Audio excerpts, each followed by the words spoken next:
Hello everyone. Today we have a biology paper for practice. This is October-November 2025, variant 2. So this exam was 20 pages with any blank pages that were included. So let's get started.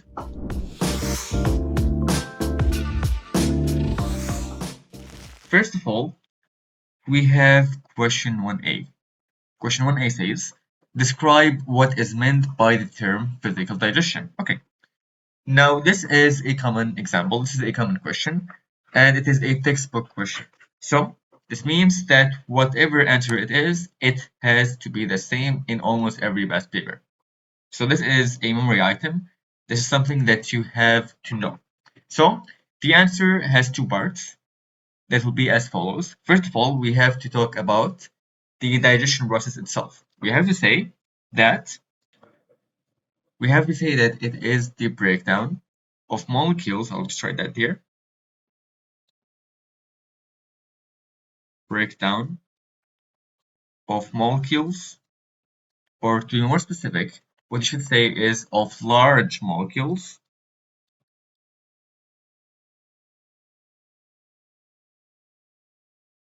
to smaller molecules. I like to say to smaller soluble molecules. That'll be more accurate. To smaller soluble molecules. And so far, whatever we just said, that is only awarded 1 mark. So this part here, all of this part is only 1 mark worth. To get the second mark, you have to mention another thing. And this thing is the enzymes themselves. You have to say that there is no chemical digestion involved. So, breakdown of large molecules to smaller soluble molecules with no chemical digestion, or without a chemical process. What I like to say personally is with no chemical enzymes. Or you can just like say with no enzymes, up to you. So 1 mark is this part over here, breakdown of large molecules into smaller soluble molecules. And the second part is with no enzymes. Okay, now that's part 1 done. Let's move on to the next one. Figure 1.1 is a diagram of the human digestive system. State the letter from figure 1.1 that shows one part where physical digestion occurs. Okay, physical. Now, some of you may know that the esophagus does contract, and it, in a way, technically, does have physical digestion. However, in the syllabus, in the biology syllabus, we don't really say that the esophagus does physical digestion. Rather, the stomach is what does physical and chemical digestion. The stomach, it does also contract, and this subsequently will cause the molecules to be digested into smaller ones without the use of enzymes. So, the answer here will be B. Now for the next part, you have glucagon is produced. Okay. Now you have glycogen and you have glucagon. Please do not mix these two up. Okay. So, for glycogen, basically it is the polysaccharide. It is the sugar that is formed or like used as storage. It's basically the animal version or the human version of starch. And that will be produced in the liver, being F. Okay, that will be F. Now, if the question was about glycogen, which is the hormone, that will be C. But this is glucagon, so it is F. Now, where bile is produced, bile is produced, not stored. So since this here is produced, then that means that the answer is also F, in the liver. Bile is also produced in the liver. However, had the question asked that it is where the bile is stored, then this will be E. Okay, so please do not mix this up and be careful. Okay, next part. Explain the role of bile in physical digestion. Okay, the role of bile. So here what I would like to do is that I would just like to write that in bullet points. So first of all, bile, it will break down. So bile will simply break down. I'll just write that here. It will break down large lipid droplets into smaller lipid droplets. Now, when this happens here, when we do this, then that means that we are increasing the surface area. Okay, we are increasing the surface area. And this process over here, you have to name it. You have to say the name of it. And that is, of course, emulsification. Okay, emulsification. What I'll do is that I'll just put it in the same point. So, breakdown of large lipid droplets into smaller lipid droplets via emulsification. So far, we have already achieved to score 2 marks. Or actually 1 mark. This whole thing is 1 mark. However, I just wrote all of that just for further explanation. Okay, now we have to talk about emulsification itself and its effects. Because here we have a breakdown of large droplets into smaller ones, this means that there is a larger increase, or there's an increase in surface area. So you can say that here it results in an increased surface area to volume ratio. Here, surface area to volume ratio.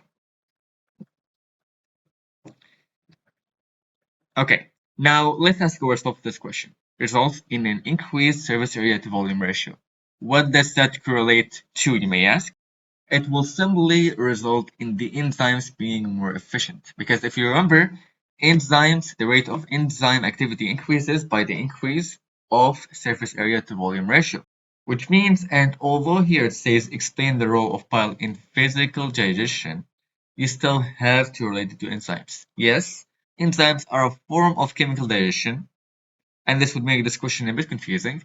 However, to get the full credit for this question, you have to first talk about the physical digestion part and then relate it with the enzymes or for the chemical digestion. Remember that this is always a question that they will bring in your exam, not necessarily in every exam, but this is a very common question. And when this question comes out, always they were related this way. You have to first explain the physical digestion part and then talk about the chemical pathway. So here we can say that it will result in increased enzyme activity.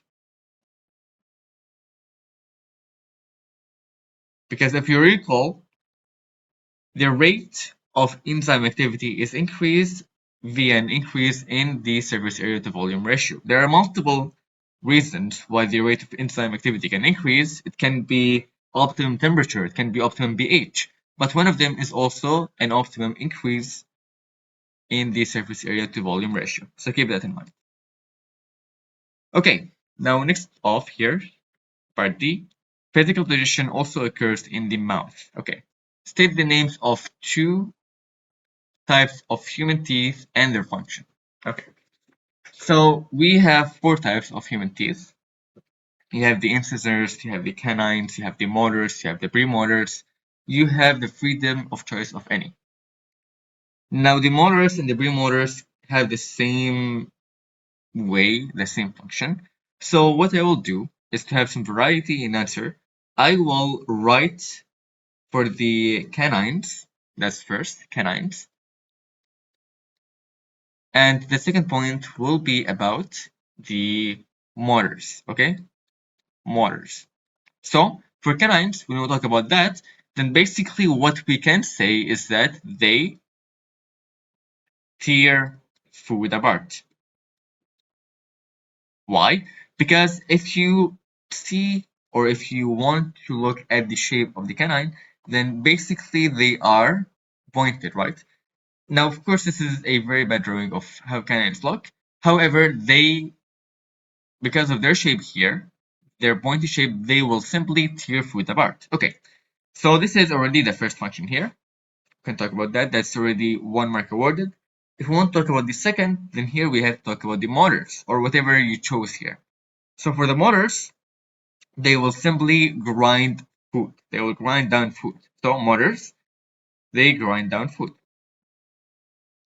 Grind down food. That's basically your answer over here. Now, You can also talk about the premotors. The premotors will also have the same explanation. They grind down food, and here there isn't a E actually, my bad. They grind down food. And for the incisors, which are like the ones right in front, then they will cut. They're responsible for cutting food. So canines, they're responsible for tearing food. And when we talk about the motors, then they're responsible for grinding down food. Okay. Now off to part E, and that's all in question number 1, by the way. Part E. All of that is about digestion here, as you can see. So figure 1.2 is a photomonograph of part of one villus in the small intestine. Alright. Now identify and explain the roles of the parts labeled X and Y in figure 1.2. Okay, that's great. Now as you see, this is a 4 marker. Interesting. Okay, so here you have X, you have Y. They want you to identify and explain. So presumably, we can assume that you get 1 mark for identifying what X is, identifying what Y is, and then 1 mark for each, a further 1 mark for each, if you explain the function. Hence, you have explain. So let's start with X first. So for X, they are, as you can see, if you zoom in, there are like small hairs right at the edge here. Now, what are these? They are microvilli. Okay, microvilli. Now, just like what we talked about earlier here, we also will use the term surface area. So, microvilli, because after all, they are projectiles that are just expanding off from the surface, they will increase the surface area. So instead of the surface looking flat like this, now it looks like this. So there's a greater area overall. So this will cause, of course, an increased surface area to volume ratio. So microvilli, they are responsible for increasing surface area.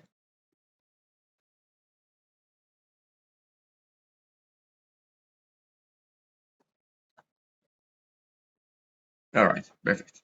So that is, so far,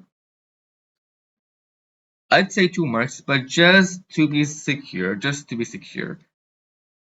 it's better that you try to explain further, okay? So I always use the n+1 rule, that if you have a 4 marker, then you mention 5 to 6 points, as in like the +1. So it is like 4 plus 1, so you have 5. You have 5 points to talk about. That's the bare minimum, in my opinion. Okay? So it's better to essentially find or try to see if there are extra points to use. Now here for this example here, we can't really apply the n+1 rule because it's a very straightforward question. Just identify and explain. But in other applications, such as a 6 marker that you will see later, okay, here we have 5 marker, we can use this. You basically try to talk as much as you can. Essentially, you have to yap, alright? So, if you want to talk about that here, so far we have done enough. Except that we just need to talk about one more thing, which is like responsible for increasing the surface area for what? You have to mention for what. In this case, it is for absorption, okay? For absorption. Okay, that's one done. When you talk about why, then that middle part over here, that is the lacteal, okay? It is the lacteal. It is responsible for the absorption of fatty acids and lipids, okay? So, why is the lacteal? That's the EA, lacteal, responsible for the absorption of fatty acids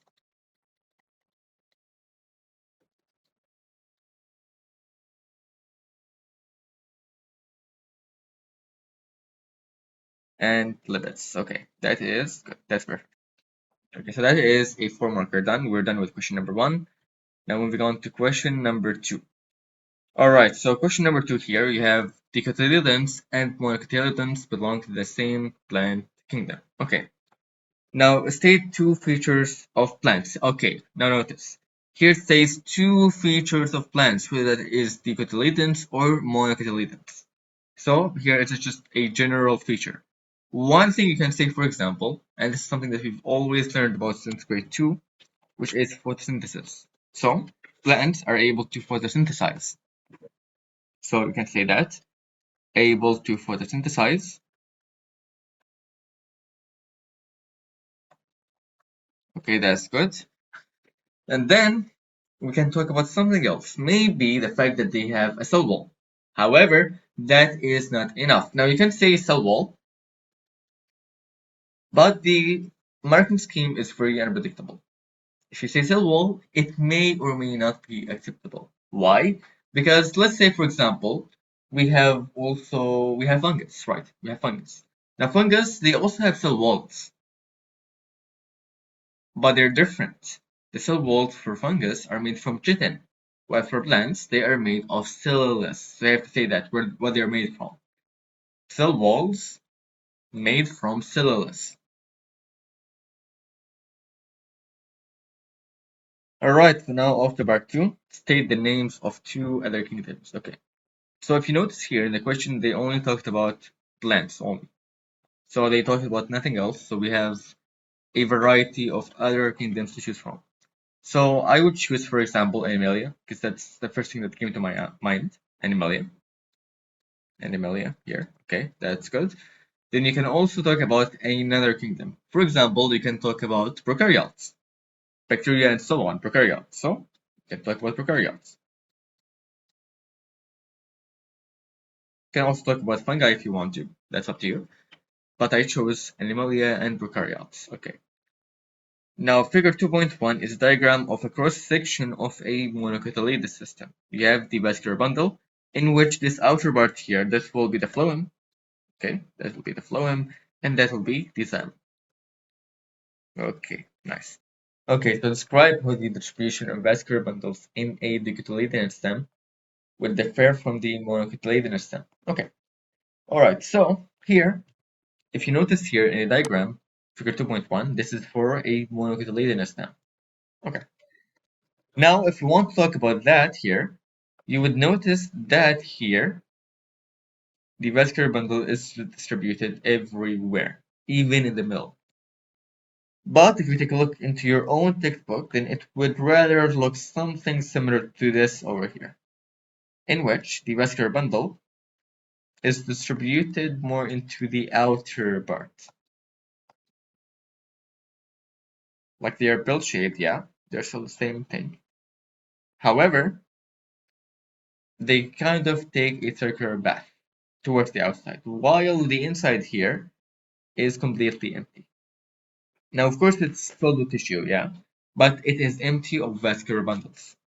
So we can use that and describe our answer. So we can say that the vascular bundles would be distributed in a ring.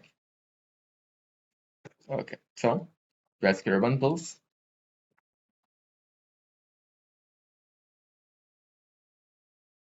are distributed in a ring.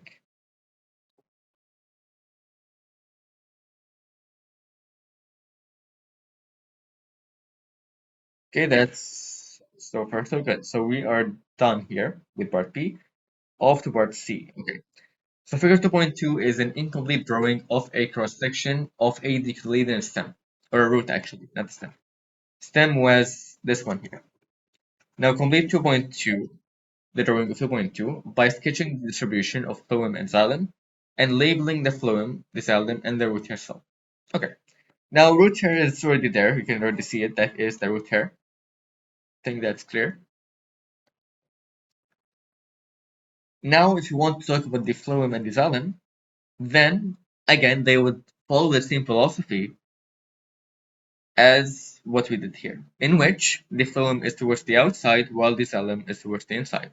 And a way to think about it is that the xylem here, it contains lignin, if you recall. And lignin will strengthen the structure.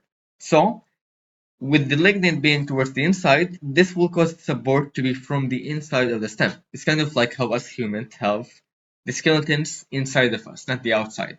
This will give us more structural strength, right? So it's kind of the same idea here. So it would look something like this. this is how the xylem and the phloem distribution in the root would look like. You have a plus shape here in which this plus here will be the xylem. This over here will be the xylem in the inside. While the four corners, these corners here, these will be the phloem. The xylem will contain lignin, and so it will contain the support needed by the plant. So this is always a rule of thumb that you need to know, okay? Okay, now state two functions of the xylem. We already talked about one through the explanation, which is structural support.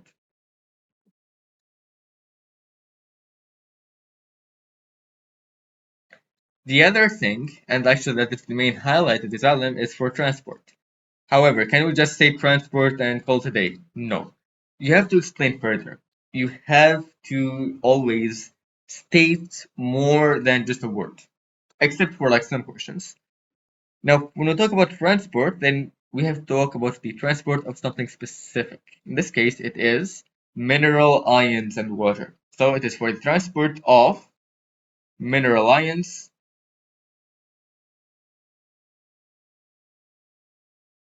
and water. Okay, mineral ions and water. That's good.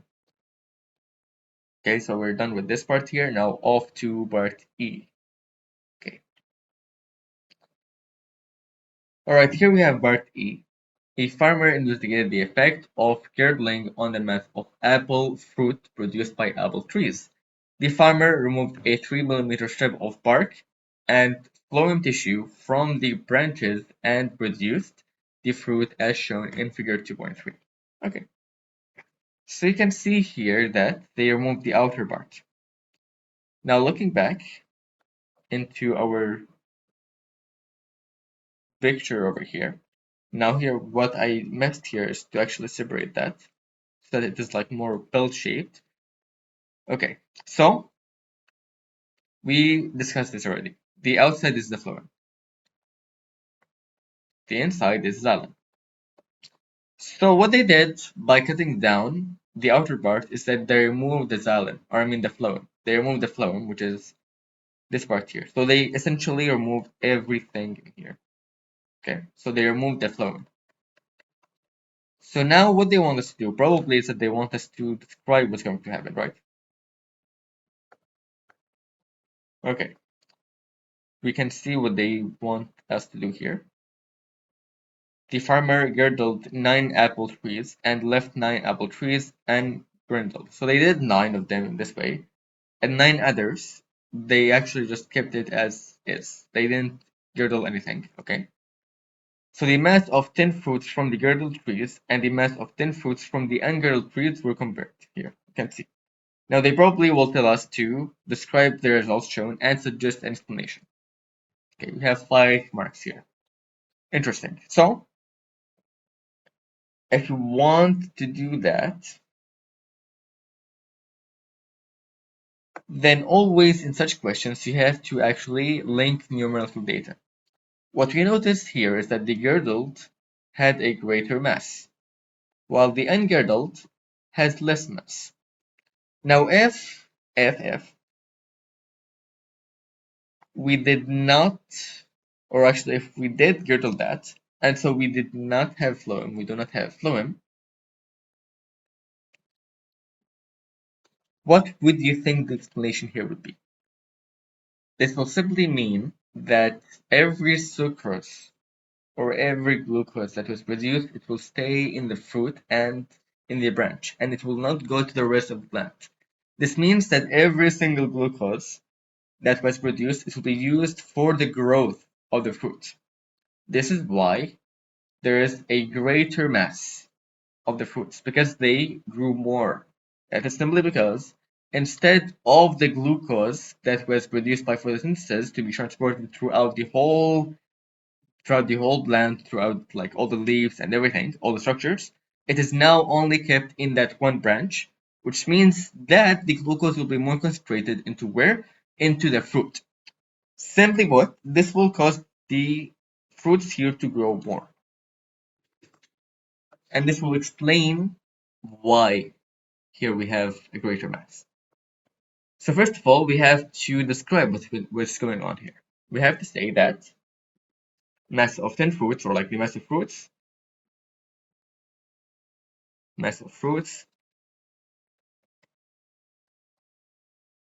for a girdled here, for the girdled fruits here, you can see girdled.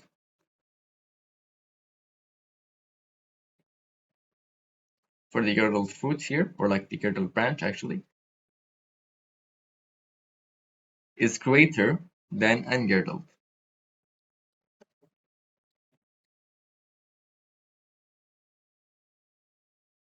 Okay, that's already point one. And we can infer this by numerical data. We can see, or like say, that girdled had 1796 grams, while ungirdled had 1958 grams. So,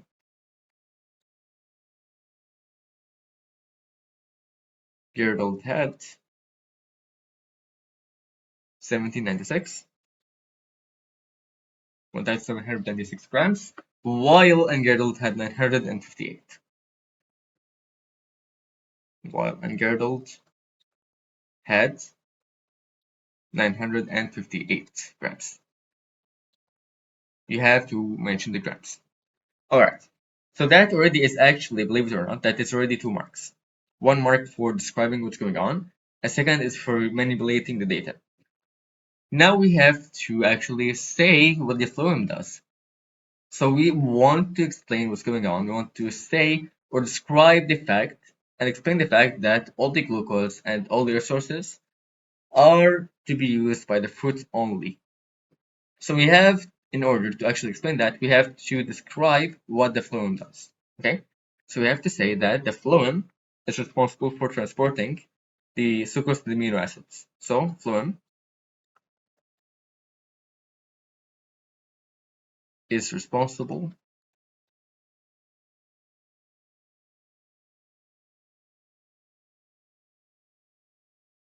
for transporting the sucrose and amino acids. Okay, that's good. Now, we have to mention the fact that the phloem is removed by girdling. So, girdling removes the phloem in section. And by section, I mean the girdle section. So, resulting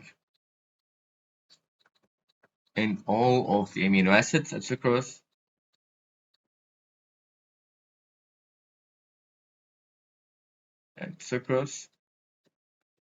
to be used by the fruit.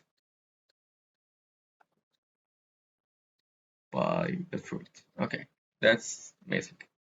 Now that is basically how we should write our answer, but still, we have to describe the fact that they grow. This results in greater growth of the fruits,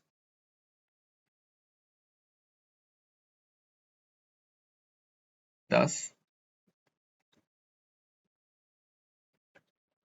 greater mass. Okay, that is how you describe your answer. Alright, so for part F, apples are used to make apple juice. State one enzyme here used in fruit juice production. Okay. So state one enzyme, but here I would rather to use the official enzyme used in the biotechnology chapter. So if you actually try to use apples, or to actually grind apples to make an apple juice, you would realize that there is a very big tissue of foam right on top of the juice, right? Like it's not like when you go ahead and like buy a juice from the stores. Now, some of you would think that the juice from stores, the 100% apple juice as advertised, is not really 100%. It's not exactly that. It's just because that they use an enzyme. That enzyme is actually called pectinase. Pectinase, okay. From the ACE, you can actually see that it's an enzyme. Now, it's because here the cell walls have pectin, okay. So pectin is part of the cell wall, and the grinders at home are not really able to fully destroy pectinase. So some of the cell wall is still there, which is like why it's floating on top. This is basically what foam is. So pectinase will basically eliminate all the pectin in the cell wall. This will just basically result in the cell walls to just be completely broken down. And so, essentially, your juice will be very clear. It will just be a clear juice as you would buy it from the source. This is if you use pectinase. Alright, so question 2 done. That's great. Now off to question number 3 over here. Alright, so question 3 here, question 3a. Enzymes are biological catalysts. Okay. Describe what is meant by the term catalyst. Now notice here how it says describe what is meant by the term catalyst. It doesn't want us to explain about enzymes. Alright, so what does that mean? That means that we do not need to talk about the biological side at all. We only need to talk about the general term catalyst. So, all what you have to do is that you only need to say the actual definition of catalyst, which is a substance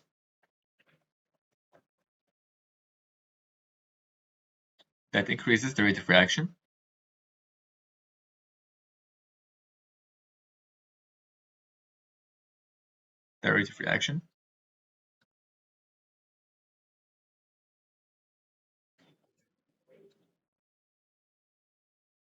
without being used in the catalyst, or without being used in the reaction.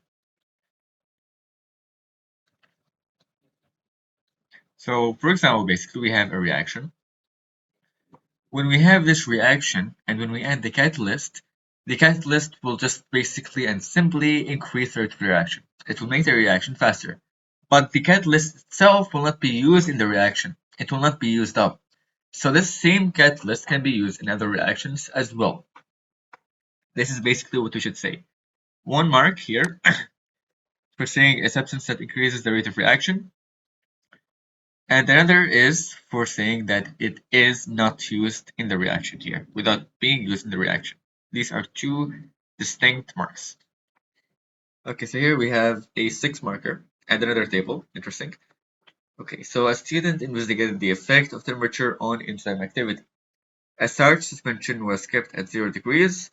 Amylase solution was added to the starch suspension, and samples of the starch and amylase mixture were tested with iodine solution at 1-minute intervals for 15 minutes. The student recorded the time at which the starch and amylase mixture stopped turning a blue-black color. The student repeated this investigation at different temperatures. Okay. Here you have figure 3.1, which is the table. And then you have the temperatures from 0 to 60, in which at both 0 and 60, they stayed at blue-black. And then you can see that the temperature, as temperature increases, the time increases, or actually decreases, until at 50 degrees where it increases again. And here you have to remember something important. The less the time, then the higher the rate of reaction. Because simply the time was less, so that means that the reaction happened quicker. So at 40 degrees, that was the quickest rate of reaction, which means that this is the optimum temperature. Okay, this is great so far. At 60, it stayed at blue-black, which probably means that it denatured.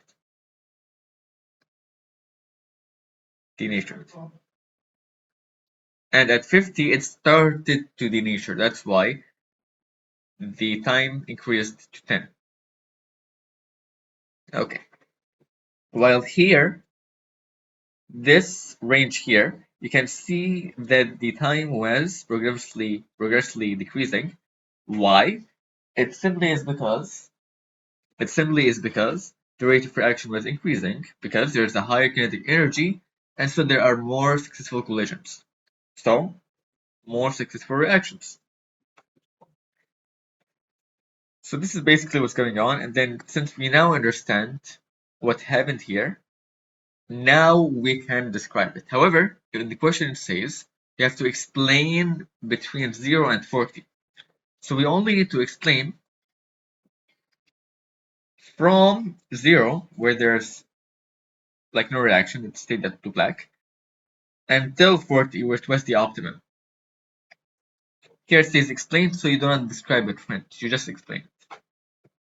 Okay, so we can say that at 0 degrees here, or before anything actually, let's talk about amylase itself. So the reason why the blue black disappears, or like it stops turning blue black, it's because of amylase. So we have to explain what amylase does first. So we can say that amylase, what it does, amylase breaks down starch. Okay, amylase breaks down starch, and it turns blue black. When does it turn blue black? When there is starch. So when there is no starch, so it will not stay as blue black. So this is our second point when we talk about the blue black color itself. Iodine solution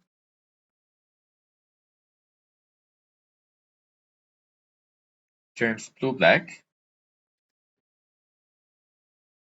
in the presence of starch. So basically, when we break down starch, then there's no more starch for the iodine solution to turn blue black. Iodine solution will only turn blue black if there is starch. Okay, so we are already done with these 2 points here. Now let's talk about 0 to 40. So when we want to talk about 0 here, we say that at temperature 0 here, there was no reaction. That's because the kinetic energy was low, and so there was no enzyme substrate complexes. And then we can say the contrary when we want to talk about 40 or 10 or 20 or whatever. Okay, so let's first start with 0 degrees. So at 0 degrees Celsius, there is low kinetic energy.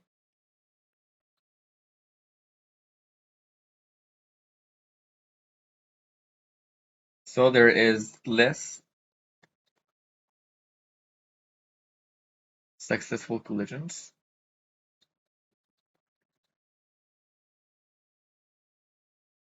And that's so, of course, there's like less substrate enzyme complexes. But I will not use that term here. Why? Because basically you will not get awarded the same point twice. Like if I will say it here, of course, if I did say it here, and then later at 40 degrees, I say that there are the most enzyme substrate complexes, then basically I will not get an extra mark for that. I will not be getting an extra mark. So instead, I'll just mention it once, and I chose to later mention it in the later part when we talk about the 40 degrees, and I'll come to that in a minute. Okay, so that part here is done. So let's say that as the temperature increases, the kinetic energy increases. Okay. So as temperature increases,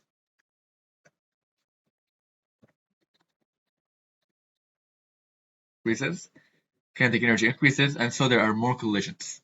Kinetic energy increases,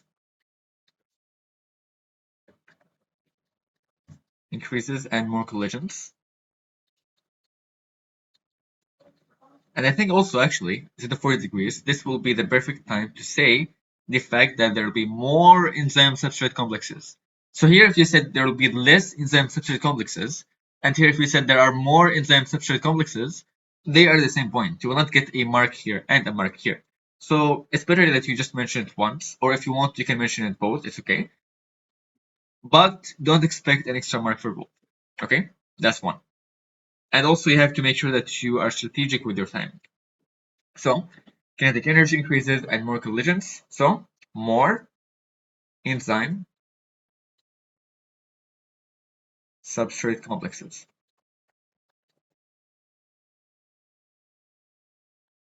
And then we can say here that this results in a greater rate of reaction. This results in a greater rate of reaction.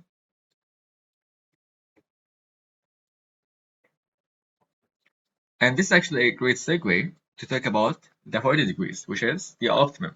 So we can say that 40 degrees is the optimum temperature.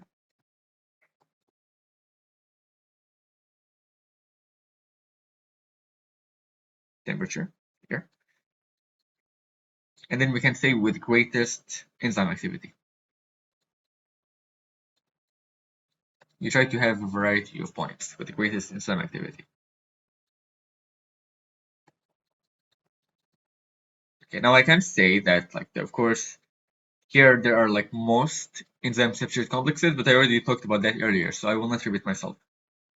And I think that'll be okay. That'll be enough. Of course, if you have more points, more different points, you can always write them, and I will actually recommend that. I recommend that you write as much as you can. Okay, now we're done with this one here, part BI, 6 marker. Now we're on to part 2. The investigation was repeated with protease instead of amylase. Explain why the samples from the mixture produced a blue-black color at every temperature. Okay, protease. Now here we have to say what's different about protease compared to amylase. So, protease is responsible for breaking down proteins into amino acids, of course. Protease is responsible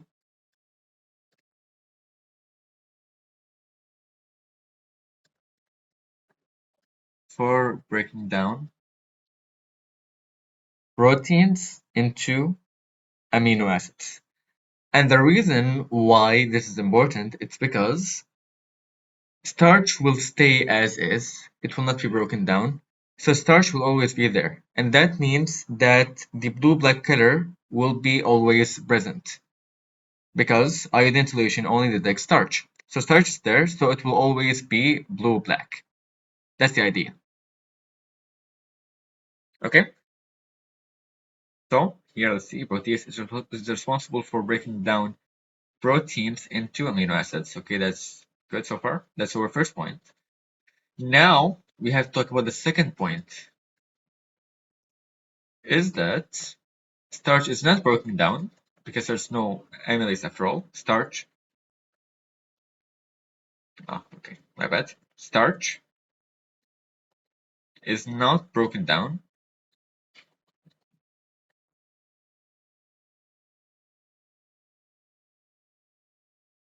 so a blue-black color is always present. Here we forgot the hyphen. Blue-black color is always present. Okay, that's great. Now state one factor other than temperature that affects enzyme action. Okay. One other factor. So we already talked about that already. We had temperature, we had surface area, and we all have pH as well. So I'll talk about pH here. Though you can also talk about the surface area to volume ratio. Reference fine. Okay, so as we're done with question number 3, now we go to question number 4. So here we have steppe ecosystems are large areas of grasslands found in Central Asia. Okay, so figure 4.1 is a food web from a steppe ecosystem. Okay, so here that is a food web you can see, and food web is essentially a, you can just simply see it as multiple food chains merged together. This is how you get a food web. So like grass, then marmot, then steppe eagle, and then grass to grasshopper, then marmot, then steppe eagle. That's all. That's all like different food chains that are just simply merged together. Okay, so here you have to name one primary consumer from figure 4.1. Here we have two. You have either the sage plant or just simply grass. Just because I want it a bit similar, then I'll just say grass. However, if you want to be less generic, then you can just say stage or like sage plant. Up to you. Now use the information to construct one food chain with 4 tropical lobes. That includes the steppe eagle. Okay, that is the eagle here. It has to include the eagle. So you have to choose one with 4 tropical levels. Specifically 4. It can't be less or more. So, for example, grass, then marmot, then steppe eagle, that will not work. It has to be grass, grasshopper, marmot, and then the steppe eagle. That one.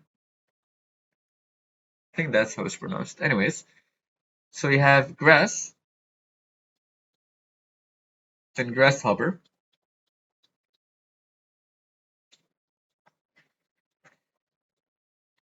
okay, grasshopper, then marmot, then we have the step eagle. We are missing an A here. Eagle. Okay. So you can see that is 1, 2, 3, 4. It has to be 4. Otherwise, you will not be getting that mark. Okay, now there are fewer gray wolves than marmots in this ecosystem.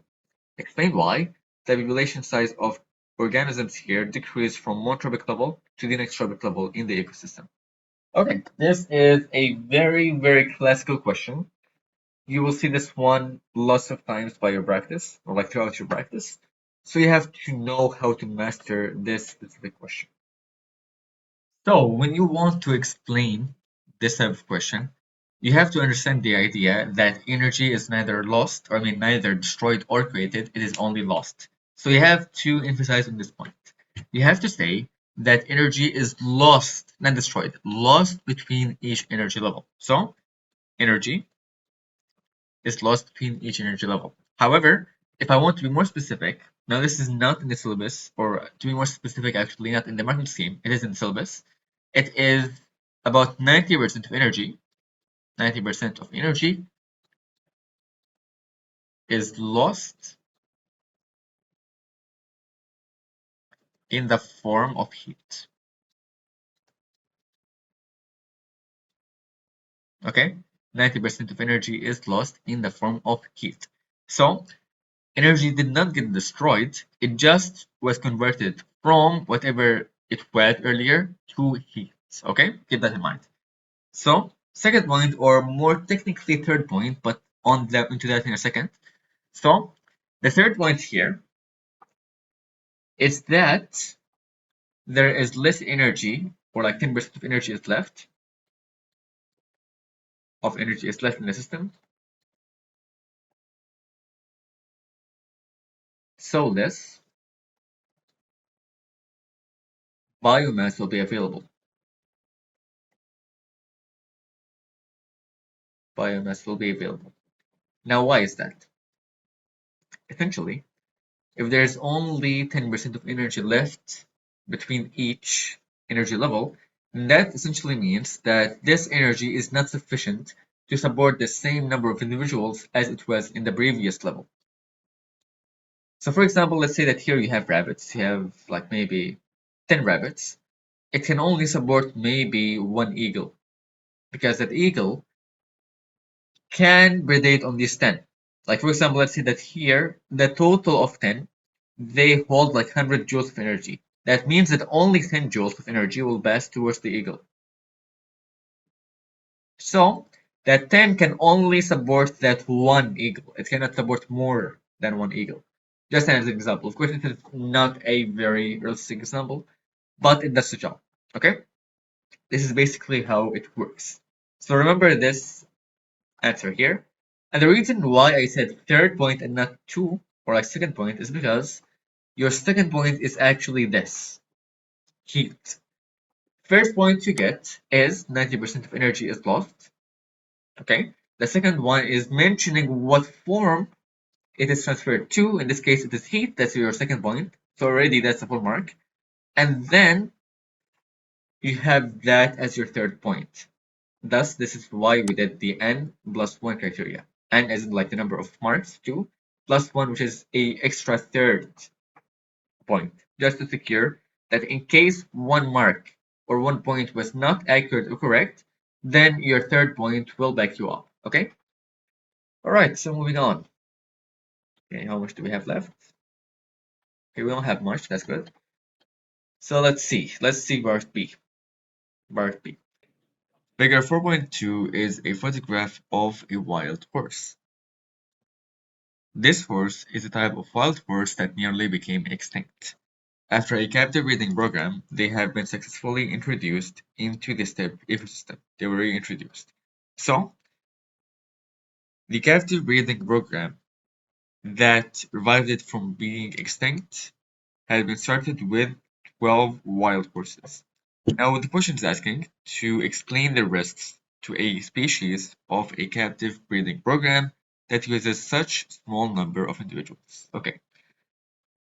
Now, 12 wild horses is considered to be relatively low, very low. And because we have a low number of individuals in this program, then this introduces a lot of risks. One of which is decreased genetic variation. Okay, so decreased genetic variation. That's because there aren't many individuals in which there would be a lot of combinations of genes and alleles, so the genetic variation overall will be decreased. Now, this introduces further issues such as lower adaptability to environmental conditions or to environmental changes. This is a very good point. So, lower adaptability here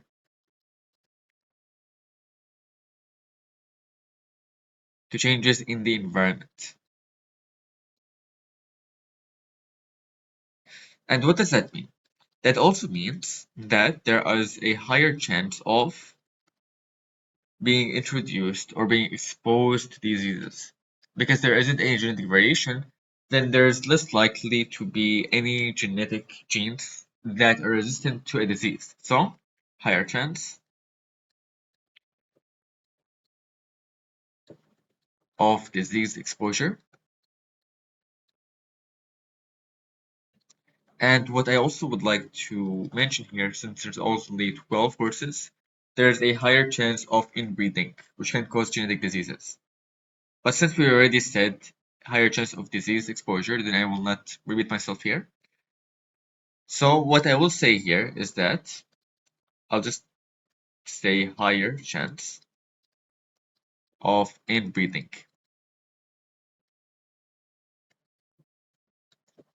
And I would say that this would be enough. Since this is only 3 marks and I mentioned like 1 extra mark or 1 extra point, then this would contribute that in case one of the 4 points that I mentioned was incorrect or inaccurate, then my extra point will back me up. So this strategy you have to make sure that you use in your exam. Alright, next up is part 2. Suggest ways of maintaining a population of the horse, which is this horse here, in the wild after their reintroduction into the stable ecosystem. So what are the ways in which we can conserve it? Now, one solid point that you can always mention in such types of question, and this question is just basically a conservation question, just written in a different way.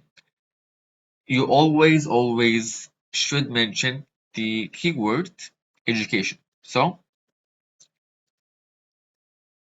education of people. Because when you educate people about this horse and that instinct, then they are less likely to harm it or hunt it. Also, speaking of hunting, we should also regulate hunting. So, hunting should be regulated. Should be regulated. Okay. We can also, what should we also say here? Now also, beside hunting, we also want to make sure that the environment itself is protected or like it is safe for the horse. So we have to do it in 2 ways. First of all, we have to ensure that the horses are placed in a protected area. So that's what we will mention here. Horses should be placed in a protected land or territory.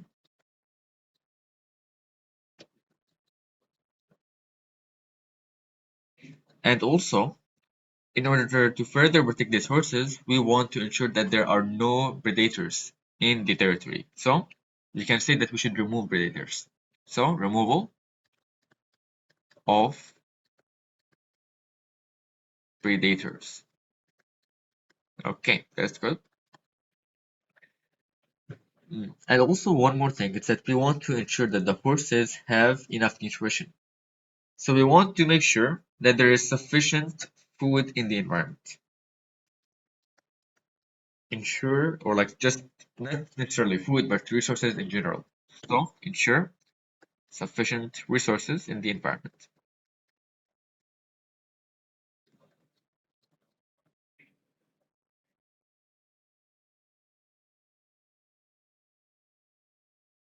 Okay, so now we're done with part 3, and now let's move on into part C. In vitro fertilization can be used in captive breeding program. Figure 4.3 shows some of the stages involved in IVF. State the names of the processes occurring at X, Y, and Z in figure 4.3, which represents IVF. Alright, okay. So let's see the figure.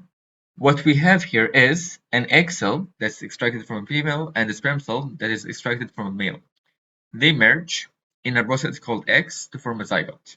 Okay, now this process X, in which the sperm cells and the egg cell merge together to form a zygote, that is called fertilization. Okay, so fertilization. So always remember this keyword, fertilization, when the sperm cell and the egg cell merge together to form a zygote.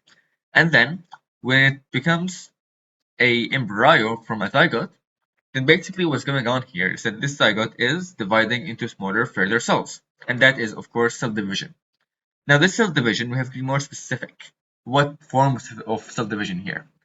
So, since all of these cells are actually identical in the embryo, then this will be mitosis. Remember, the cells within the organism, they divide by mitosis. But the sperm cells and the egg cells, the gametes, they are produced by meiosis. So make sure that you identify the difference. And Z here, you can see that the embryo merges with the uterus wall. So it becomes like one structure. That is called implementation. Okay, or like more specifically, implantation. So that is implantation. Because the embryo itself is planted inside the uterus wall. So implantation. Okay, let's move on to question number 5. 5A, discuss the advantages of intensive livestock production. Okay, now intensive livestock production, that also includes monocultures as well. So you can also talk about the advantages of monocultures because that is part for intensive livestock production. So, for example, so let's say that we want to use the example of monocultures, which is actually the most common form of intensive livestock production when you talk about IGCSE. This is basically where mainly all of your points will come from. So when you talk about monocultures, the first thing that should come in mind is that we have a land with only one type of organism. So since it's not a land filled with every type of organism, and we're only focusing on one, that means that we need less space because we only want to focus on one organism only, one species. We don't want any plants or anything. Let's say we only want to focus on cows. So we only want that one area only for cows. So that is already an advantage. The advantage is that we have smaller land required. Smaller land required. And because of this, then we can actually form a second advantage based on the same point. Because smaller land is required, then we can reserve the other land for other uses. So, remaining land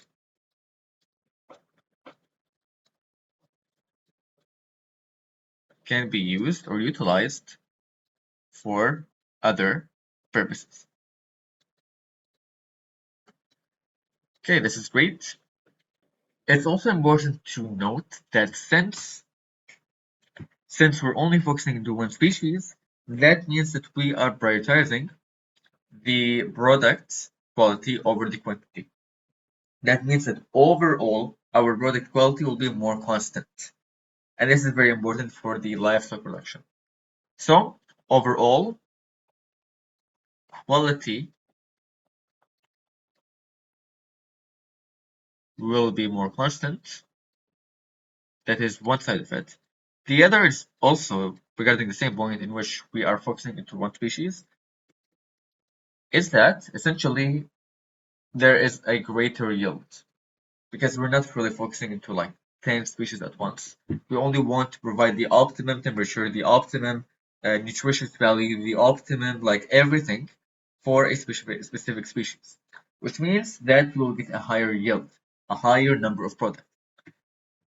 So instead of focusing on so many species at once in one land and prioritizing the quantity of different types of species, we are prioritizing the quality and quantity of one species only.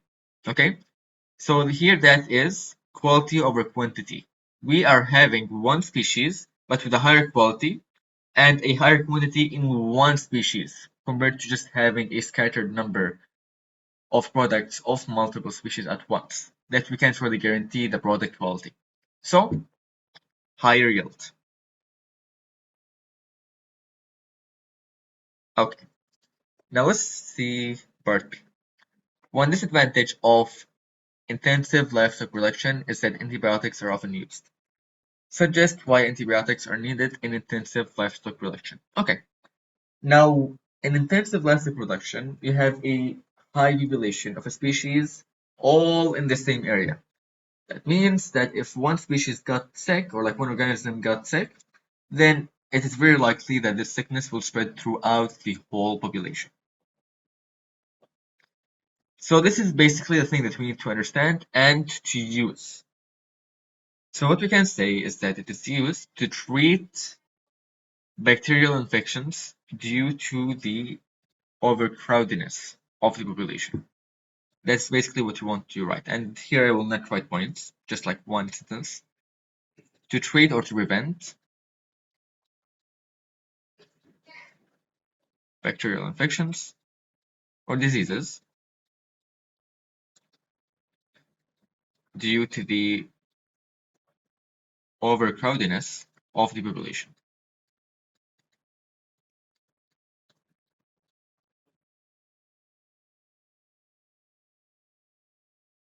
And this is basically our answer. We can't really mention a third point because that's essentially what the idea is. You can't really add more to that.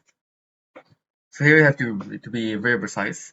If you miss like one word here, such as like the treatment of the bacterial infections or diseases, or if you just mislook or overlooked the overcrowdedness part, then you will not get the full mark. Here you have to make sure that you are accurate. Okay, let's see here, part C.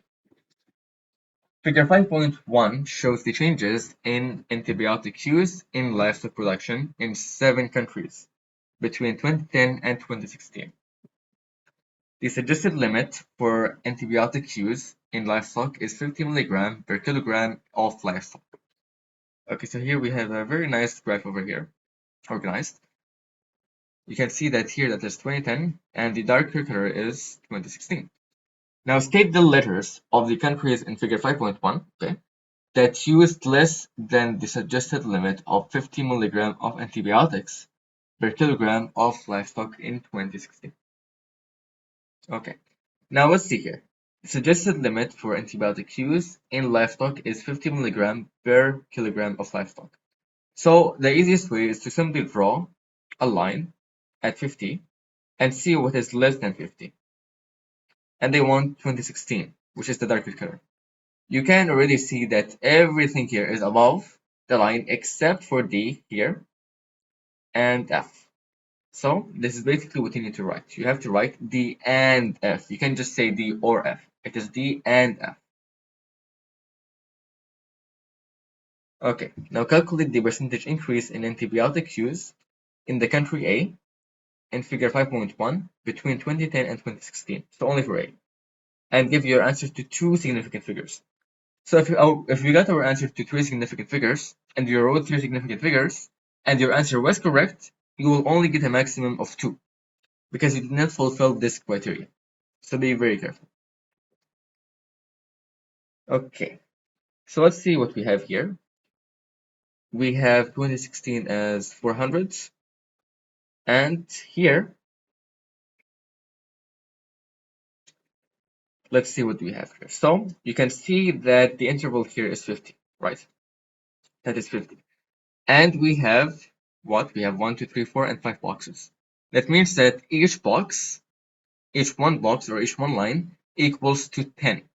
So that is 260. And if you have like, for example, a line here, then that will be 290. Like that will be 290. This is, let's say, 280, 270, and so on. But in our case here, that is 260. Now the formula that you use here is new value minus old value over the old value times 100. So that would look something like this. So here we have 400. That's our new value because that will be in 2016 over our old value, which was previously in 2010, which was what? It was 260. So it is 400 minus 260 over 260 times 800. Okay, so let's key that into our calculator. Okay, so here we have our calculator. So let's do 400 minus 260, that is 140. Divide that by 260. You get whatever that is, and then multiply that by 100. You get 53.8%. However, the question explicitly said that you have to write it to two significant figures. So that is 1, and that is 2 figures. So it should be 54%. So here we go, 54%. That is our answer. Okay, next, explain the development of antibiotic resistance in bacteria. Yes, essentially, how does bacteria obtain antibiotic resistance? Now, first of all, the main reason for antibiotic resistance is a random mutation. But for this random mutation to occur, first of all, there has to be survivors of an antibiotic. And this occurs when someone doesn't take the full course of antibiotics. So this is your first point that you'd mention. The full course of antibiotics was not complete.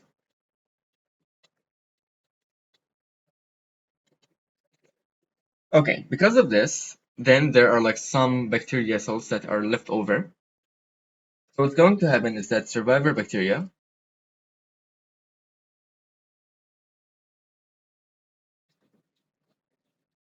may develop a mutation. And this mutation causes it to gain antibiotic resistance.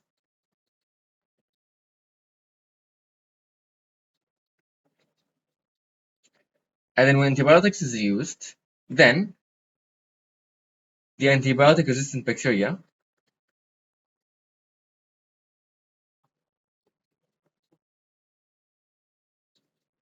will not die. Okay, so they will not die, they will survive, while the other bacteria that do not have the mutation will die.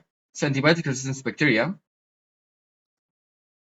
will survive in the presence of a antibiotic. Now you may ask me, what is the difference between part 2 or like point 2 and point 3? So essentially point 2 here, it only says about the survival bacteria. They didn't have the mutation yet. They didn't have any antibiotic resistance. What happened is that the person did not complete the course. So the antibiotic did kill some and some survived because not the full dosage of antibiotics was used. So these surviving bacteria, they may develop a mutation that gains antibiotic resistance. So the next time that this person takes an antibiotic, then what's going to happen is that the antibiotic resistant bacteria will survive while the others will die. Okay? This is basically what's going to happen. And this is like one part of the picture. Now the next part is, because like there's a higher proportion of antibiotic resistant bacteria, these will basically reproduce and pass on the gene to be the primary gene. So antibiotic resistant bacteria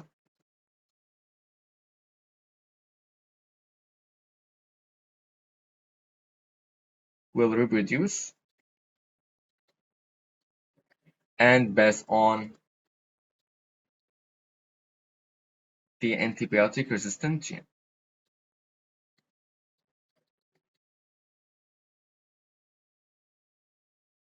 And then this will cause the antibiotic resistant gene to be the primary gene. This is basically what is going to happen.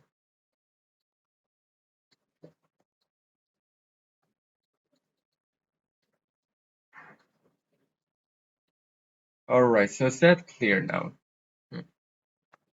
Okay. So we are done with question 5. Yeah, question 5. We're only left with question 6 actually, which is mainly fill in the blanks and like state questions. Now state questions are more forgiving.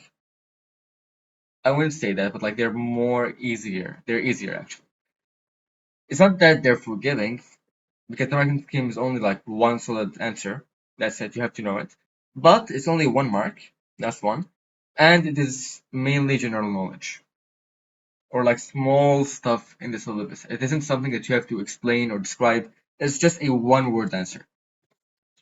So a lot of students would see and say that this is the easier type of question compared to like the relative, describe, explain, or compare questions. Okay, so let's see what we have here. An athlete monitored their heart rate and breathing rate before, during, and after vigorous exercise. Figure 6.1 shows the results. Okay, so you can see this is the breathing rate and this is the heart rate. They look quite similar, but they're a bit different. So let's see what the passage here says. Complete the sentences to describe and explain the results shown in figure 6.1. Okay. Now after exercise, it takes blank minutes for the athlete's breathing rate to return to its resting rate. Okay. That means that we have to look here at the breathing rate. Now, this is our normal rate. This is the resting rate. This part here, as you can see, that is the period of exercise. So we want to know, this is like the peak. We want to know the time taken between the peak, or like between the ending point of the exercise, until the breathing rate comes back to normal. You can see that here, this is where we started at 20 minutes, and at 40, it went back to normal at 12 breaths per minute. So 40 minus 20, this is just normal mathematics, it is 20 minutes. So 20 minutes. And here we have the heart rate decreased by blank beats per minute between 20 and 40 minutes. Okay, so we just need to read the graph here. Between 20 and 40 minutes. Okay, this is the heart rate here. So that is 20 minutes here, and that is 40 minutes. You can see here that it is exactly between 140 and 160. So this one has to be 150. And at 40 minutes here, that is 60. So we just need to do 150 minus 60, which will be 90. So it decreased by 90 beats per minute. Okay, good. Now the heart rate and breathing rate do not immediately return to the resting position because anaerobic respiration has occurred. Okay, that's good. So lactic acid has built up in the blank, causing an oxygen blank. Okay. Now lactic acid here typically is associated with two places, either the liver or the muscles. Now, a lot of students would basically get confused and say that it will build up in the livers, because after all, the lactic acid will be transferred into the livers after everything is done. Okay, this is what they would write. However, lactic acid is first produced in the muscles, so it builds up in the muscles. So lactic acid has built up in the muscles, causing an oxygen blank, an oxygen debt. This is evident by the breathing rate to continuously increase, or like still have a high breathing rate until a certain number of minutes. Because we wanted to use a lot of oxygen, but we didn't have sufficient oxygen, so we relied on aerobic or like anaerobic respiration. Because of that, after we are done with the exercise, we want to compensate for the oxygen that we wanted to use but couldn't. Okay, now for the next point, the heart rate remains high to transport lactic acid to the, okay, this is the point where we should have written liver. So the heart rate remains high to transport lactic acid to the liver. Because after all, lactic acid will be transported in the blood. So the blood will go to the liver. That's why we need a high heart rate to transport the lactic acid faster through the blood. And the breathing rate remains high to supply blank for the blank of lactic acid? Okay, it is to supply oxygen. We always breathe in to supply oxygen. Now the mechanism, we breathe in because we see that there's a higher concentration of carbon dioxide in the body. But we say oxygen here because it says supply. We want to supply oxygen. We don't want to supply carbon dioxide. If the point was the breathing rate remains high because of it will be a higher concentration of carbon dioxide. But here, since we want to supply something, it has to be oxygen. So the breathing rate remains high to supply oxygen for the aerobic respiration. The way that lactic acid is broken down is via aerobic respiration. And we need oxygen for aerobic respiration. That's why they are in the same sentence. Okay. So 4 more to go. Alright. So for part B, the carbon dioxide production during exercise is excreted. Urea is another substance that is excreted. Okay. Now state the name of the organ that produces urea. Now the answer for this one will be the liver. Why? Because, and this is something that you have to memorize and know. You have to know that we have amino acids that will pass through the liver, and the amino acid will look like something like this. You have carbon, you have a carboxylic acid if you took chemistry, you have ammonia here, you have a hydrogen, and an R group. R group is basically interchangeable. You can change this with anything. It could be H, it could be another carboxyl group if you want to. It really depends. A lot of possibilities. But the idea is basically what happens in the liver is that this part here, which is the ammonia group, it will be removed. Now, ammonia by itself is very hazardous. So ammonia is converted into a more soluble form, which is urea. Urea is still hazardous, but it won't be as hazardous as raw ammonia. That's why we convert it into urea. Okay. Now state the name of the organ that excretes urea, that removes urea from the body. Okay? That will be the kidney. Because urea will be part of the blood. And what the kidney will do is that it will filter the blood and take urea out into the collecting tube. From there, it can go to the urethra and then out of the body. Okay, now part C.